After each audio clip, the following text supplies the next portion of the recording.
Kau tahu berapa duit dia tinggal dalam kereta? Duit RM100, 2 ikat. Bulan lepas ada satu customer ni beli produk Ativa dengan aku tau. Nak dijadikan cerita, bulan ni dia hantar first service. Dia hantar servis hari Selasa pukul 2 PM. Masa tu aku dah keluar daripada office lah, aku dah tak ada dekat office. Dia kurang dalam pukul 3.30, pukul 4 macam tu dia call aku.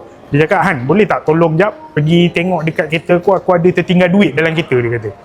Aku bila dia cakap tertinggal duit, aku ingat lebih kurang 200, 300 macam tu lah.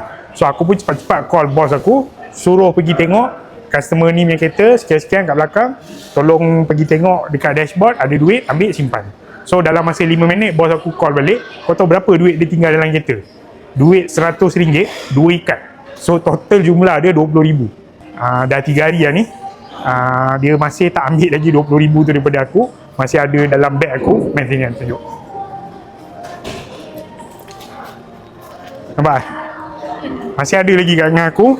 So aku harap dia lupa lah kejadian ni berlaku. So aku boleh pergi makan durian lah. Kedai durian kat depan tu dah memanggil-manggil dah. Pastikan anda berurusan dengan sales advisor Pro2 yang paling dipercayai di Johor.